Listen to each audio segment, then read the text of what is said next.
everyone, welcome back to my YouTube channel. So in today's video, I want you to talk about this horror film from my country, and it's called Susuk. It's on Netflix, at least in my country. I'm not sure if it's on Netflix in other countries, but you guys can Google it. It's probably the second time of me reviewing horror films from my country because I love horror films, and apparently my country has been making so many great horror films, and so that's why I thought I should talk about it more, and especially in English because I want it to be known by people from other countries as well. So okay, let's talk about the film. What is this film about? So I'm going to talk about this film a little bit, and then we're going to talk about the ritual itself, the Susuk itself. So this film is actually released in 2023. I remember seeing the film poster in the cinema back then, but I didn't get the chance to watch it, and so I watched it on Netflix because it's just added on Netflix. It's so exciting. So anyway, Susuk is about this ritual where you put like a very small needle. Usually it's made out of precious metals like gold. I think usually it's gold. I'm not sure if there's silver, platinum, and other material, but usually it's gold, and they basically plant it inside your skin, like maybe here, they put it here. So lots of people wanted to do that because they believe that Susuk, or that magical needle, can boost your appearance, like you can magically look very attractive. And it's also often, like, this is the urban legend that I always hear, is that it's always being used by people who, let's just say you have a crush on this guy and then you want to attract that guy, and so you plant that thing, you plant that needle, that small tiny needle all around your face, so that for some reason your crush suddenly like interested in you. So yeah, that was like what I often hear. But so this movie is actually talking about the consequences if you use that. So the story goes like this. Ayu and Laras are two sisters, so they don't really have a good connection, they don't really have good relationship, but the older sister Laras is trying to fix the relationship. So basically Laras is a prostitute and Ayu is a makeup artist, and she's like kind of ashamed with her older sister's job. And one day, Laras, the older sister, she wanted to stop being a prostitute. So at that night, she decided, you know what, I'm gonna tell my client that it's over and that'll be it. But apparently the client is a very violent person, and he punches her, like basically all the sort of things. Ultimately, he threw her out of the window, and so she has lots of broken bones and all that kind of stuff. She's in the hospital. When they took x-ray of her, apparently they found like tiny needles like all around her face. The doctor kind of told the younger sister, like, are you guys aware of this? And she was like, I have no clue. Apparently they did not know that she has been wearing Susuk all this time. They decided that, you know, since this is like a spiritual thing, and there's a saying that if you have those needles, when you do have accident or all that sort of sickness at all, it will be very, very hard for you to recover. So they decided that maybe it's better to bring it to like some kind of black magic kind of person. We call it, like in literal translation, we call it smart person, orang pintar, smart person. But yeah, it's basically like some voodoo thingy, some magician. I don't know. I don't really know what it's called in English. But yeah, it's something. I think it's also interesting to know to people out there who don't really know about Indonesia that much, is that black magic is quite popular in here. There's lots of people who believes in it, and especially in the village, they still kind of practice that from time to time, which I'm gonna talk about later. So yeah, they bring it to the village, to their hometown, to their village, and then they ask some people to help to cure her older sister. One of it is like I don't know what it's called in English again, but I think Arabic people might know. It's called Haji, like some kind of leader in the Muslim religion kind of thing, but it's like in a smaller scale. It's not like the leader in the country. It's like smaller scale. Like he hovered his hand on Laras, like her dying body, and he was like, he can tell that she got some susuk in her body, like she got lots of them apparently. Okay, spoiler, I forgot to put spoiler alert. Spoiler alert. So basically everyone who tries to cure Laras basically dead, like the night after or the next day. And so the younger sister and her friend was kind of like running out of idea. They have no idea who to turn to. Everyone who tries to help them basically died.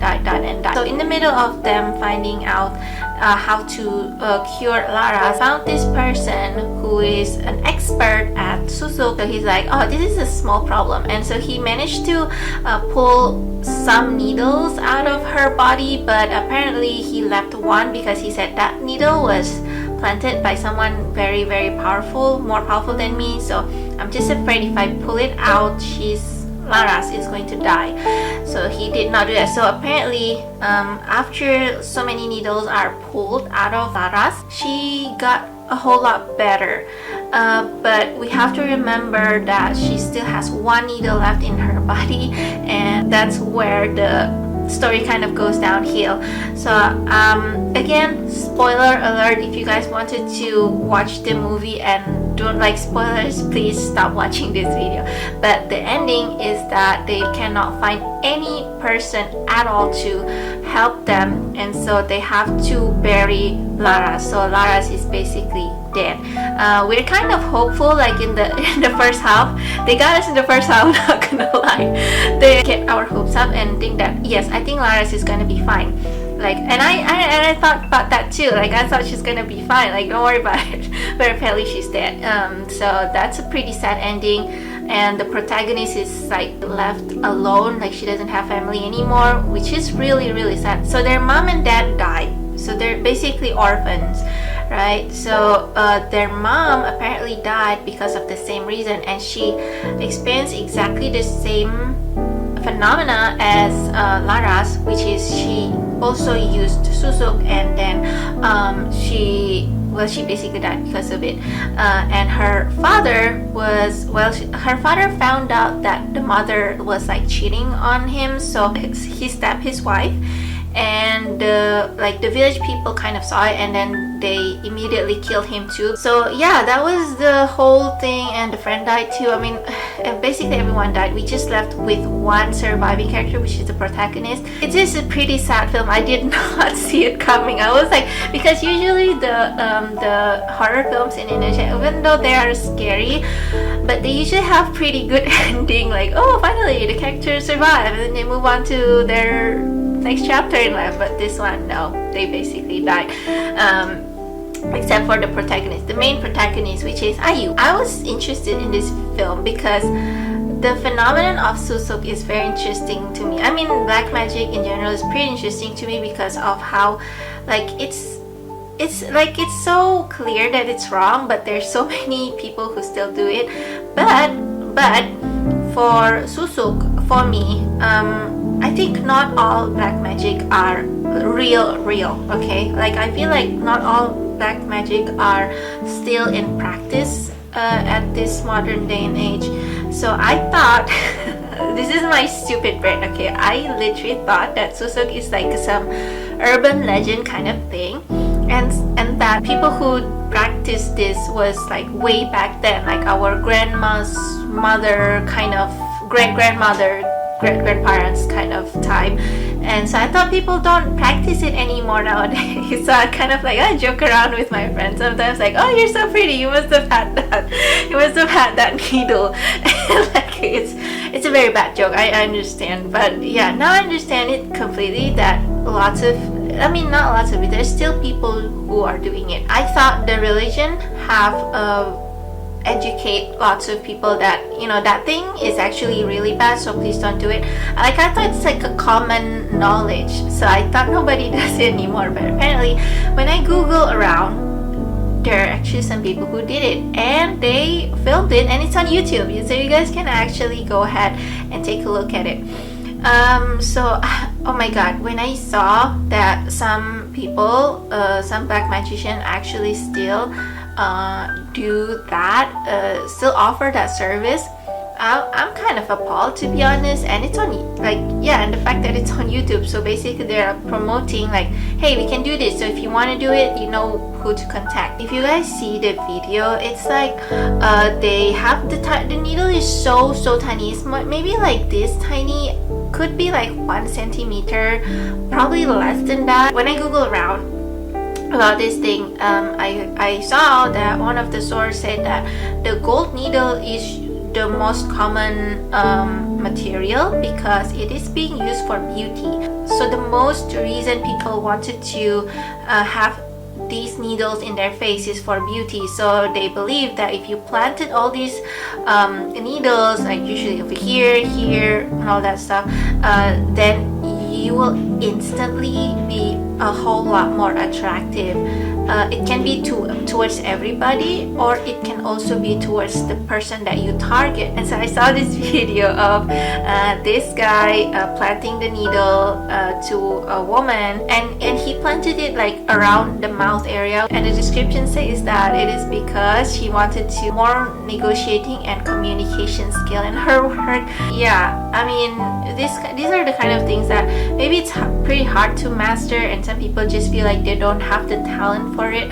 Like, for example, I don't really have much talent for talking, actually. Sometimes I feel like no matter how much I learn, it's like it's just not there. These are the kind of things that make people feel hopeless, and then they turn to a black magician to get it done. The thing about black magician here in my country is that a lot of it actually comes from the feeling of hopelessness. Like, they feel like they've tried everything and it's like nothing ever seemed to work, but they still want that thing. So sometimes, you know, when we try lots of things and it's not ours yet, we thought like maybe that thing will never be ours, so let's just focus on other things. But yeah, sometimes people are like, you know, that's the only way out, and like that's the only way to live life, you know. Like, for example, lots of people think that if you want to be rich, especially women, if you want to be rich, then you just gotta marry a rich person. And so they thought like that is the way to do it, like that's the way and the only way, because they don't have any money, their family is poor, they can't afford education and all that stuff. So they are like left being hopeless, and they turn to black magician to get it done. I honestly can't tell you if it works or not, but it certainly does have negative effect.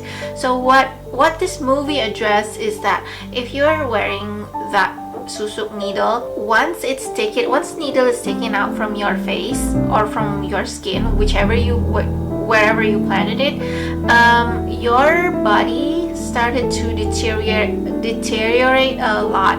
Like, you're going to, for example, if you plant it on your face and it's taken out from your face suddenly looks so bad, like it's rotten. And yeah, and that's why lots of people has been like warning each other, like, please don't do it. I know you wanted it, but please don't do it, because the negative effect is probably a whole lot worse than the positive effect. And the positive effect, let's just be honest, it could be placebo as well, you know. So yeah, like with all the negative risk, lots of people has been saying like it's just not worth it, you know. And so that's why in my mind I thought like nobody does it anymore, but apparently some people do. Even though you already know about that, it is still interesting to watch this film, because you like to see everything unfold and how everything progresses. Like, it's just kind of interesting. Like, it's a dramatic film. It's kind of scary but dramatic at the same time. Oh, by the way, back to the research that I did about this Susuk. I saw this video on YouTube. So the title says taking out 7 needles planted in the face. It's pretty interesting to see that the skin is like swollen a little bit at the area where the needles are, which it kind of led me to think that maybe this whole needle thing, even though yes, the material it's made out of gold, you know, so it should be safe for the body, but I think the skin kind of adapt to it a bit. Like, the gold is very small. It's like 1 centimeter, could be less than that, and it's very thin as well. But the body kind of adapt to it a little bit, and so in a way, over time, it actually can physically affect your body in a bad way. And also, not to mention, when I saw this video of someone wanting to plant these needles in her chin, I saw him taking out the needle from a wooden box. I don't know, for me that doesn't look so hygienic, because for anything to be planted in your body like permanently, it has to be very sanitary. Like, it has to be very hygienic. You can't just be like, oh, my hands are clean, like I just washed it and so I touched it, and the needle actually come from this wooden box that have been left forever and that I never wash. Like, I just don't think that's sanitary enough to be planted inside your body. Like, and so I think not only there is some religion drawback to it, but I think there can also be physical drawback to it. And when in this movie they mention, if you have these Susuk needles inside your body, when you do have accident, you're going to recover much slower, which I'm like, I think that's very logical as well, right? Like, physically that's very logical, because you got needles all over your body and you got hit and all that sort of thing. I'm pretty sure the needle is gonna make things worse. So I don't know, for me it is like, this whole practice, it is really bad. No question about it, it's really bad. It's even forbidden in religion as well, so I don't really know why some people would still want to do it. Okay, so back to the movie review. I think the movie is, overall to me, it's pretty good. It does touch on this subject that's pretty interesting. But yeah, Susuk is a really good movie, and I hope it's available in your Netflix, in your country's Netflix. Yeah, I really encourage you guys to watch it. It's really good. It's pretty good. And so yeah, that's the review for Susuk, and I hope you guys are entertained, and I hope that this video is helpful for you guys as well. And thank you guys so much for watching. I hope to see you next time. Bye!